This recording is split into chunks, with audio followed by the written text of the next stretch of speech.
को TYPSA ICT ने Delhi Kolkata high speed corridor की final draft report rail corporation और रेलवे बोर्ड को जमा करा दी है। कंपनी प्रोजेक्ट की फिजिबिलिटी स्टडी कर रही है। रिपोर्ट के मुताबिक दिल्ली से लखनऊ यात्रा करने पर 38 मिनट लगेंगे और किराया होगा 1980 रुपए।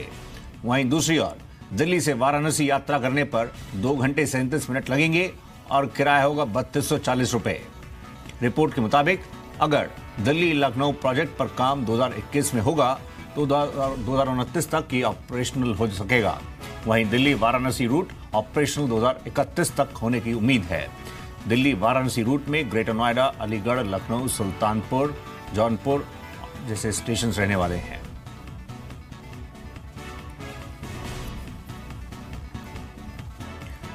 समीर दीक्षित साथ में मौजूद हैं इस पर अधिक अपडेट देने के लिए। समीर बताइए, बुलेट ट्रेन को लेकर ये क्या योजना पूरी जो है, किस तरह से इसको आगे बढ़ाया जा रहा है, इसको कैसे गति प्रदान करने की योजना है पूरी? जी बिल्कुल, देखिए मोदी सरकार बुलेट ट्रेन के हसीन सपने को हकीकत में तब्दील करने के लिए लगातार कई कदम उठा रही है।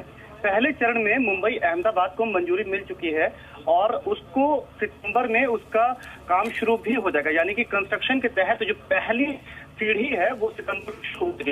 लेकिन साथ ही बाकी भी रेलवे मंत्रालय ने स्पेनिश फर्म को फिजिबिलिटी स्टडी करने का मौका दिया था और उस स्टडी की ड्राफ्ट रिपोर्ट है वो मंत्रालय को सौंपी गई है। इसके तहत अगर रिपोर्ट जो पेश की है स्पेनिश फर्म ने, उसके तहत यह है कि अगर दिल्ली से लखनऊ आप बुलेट ट्रेन बनाते हैं तो उसमें किराए तक की ये पूरी सारी जानकारी दी गई है। जैसे कि तकरीबन 5 रुपए पर किलोमीटर का किराया अगर रखते हैं तो दिल्ली से लखनऊ का किराया तकरीबन 2000 रुपए प्रति व्यक्ति पड़ेगा। और इसी तरीके से दिल्ली से वाराणसी, जो प्रधानमंत्री मोदी का संसदीय क्षेत्र है, वहां के लिए भी बुलेट ट्रेन को उसकी संभावनाएं तलाशी गई हैं और ये देखा गया है कि ये भी एक संभवतः ये रूट भी डेवलप किया जा सकता है बुलेट ट्रेन के तहत।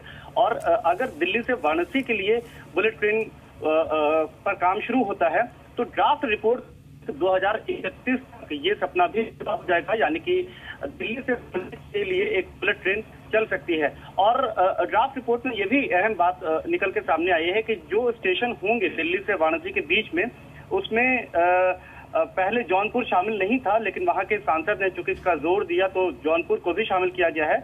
और ये ट्रेन जो है दिल्ली से लखनऊ और दिल्ली से वाराणसी बुलेट ट्रेन के लिए ये एक अहम ड्राफ्ट रिपोर्ट मानी जा रही है, जिसपे फिलहाल मंत्रालय को आगे विचार करना है, विमर्श करना है। उसके बाद ये तय किया जाएगा कि आखिर इसमें कितना आगे बढ़ना है। देखिए, सबसे अहम बात होती है कि आखिर इसका जो प्रोजेक्ट कॉस्ट होगी वो कैसे उठाया जाएगा, यानी कि बुलेट ट्रेन एक बहुत महंगा सपना है जिसको पूरा करने के लिए जो लागत होगी वो उसका वहन कौन करेगा, उसका भार कौन उठाएगा। मसलन जो दिल्ली, ये जो मुंबई अहमदाबाद है, उसमें जापान की जायका फंडिंग कर रही है, लेकिन ये जो 2 बड़े प्रोजेक्ट हैं जिसमें दिल्ली कोलकाता बड़ा सेक्शन है, इसकी फंडिंग कैसे होगी और इसमें कौन किस लोन इंटरेस्ट के तहत ये फंडिंग की जाएगी, ये एक अहम पेंच है। अगर इस पे फैसला हो जाता है तो ये माना जा रहा है कि इसमें काफी तेजी से मंत्रालय आगे कदम बढ़ाएगा और मुंबई अहमदाबाद के बाद जो अगला कॉरिडोर डेवलप हो सकता है बुलेट ट्रेन के तहत, वो दिल्ली कोलकाता होगा। जी समीर, जिस तरह से अब ये जो ड्राफ्ट रिपोर्ट है रेल कॉर्पोरेशन और रेलवे बोर्ड को जमा कर दी गई है, ये स्पेनिश कंपनी नेक्सो टिप्सिया आईसीटी की तरफ से, अब अगला कदम क्या होगा इस प्रोसेस में? नेक्स्ट प्रोसेस के तहत ये देखा जाएगा कि ये जो ड्राफ्ट रिपोर्ट जो सौंपी है ये कितना फीजिबल है, क्योंकि अभी स्पेनिश फर्म ने ये रिपोर्ट सौंपी है, उन्होंने अपनी तरफ से जो भी जांच की होगी और जो भी अनुमानित लागत और अनुमानित खर्च है उसका ब्यौरा सौंपा होगा मंत्रालय को। अब मंत्रालय को ये तय करना है कि जो भी लागत है और उससे जो रिकवरी होगी ये कितना फीजिबल होगा, और अगर इस प्रोजेक्ट के हिसाब से चलते हैं तो कितने वक्त में हम बुलेट ट्रेन बनाकर तैयार कर पाएंगे।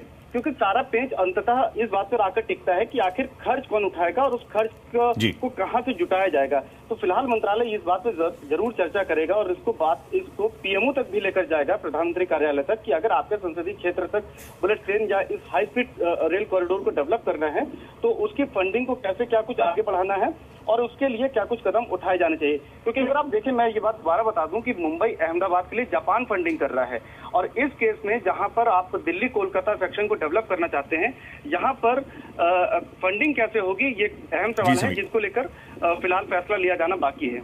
शुक्रिया समीर दीक्षित आपका।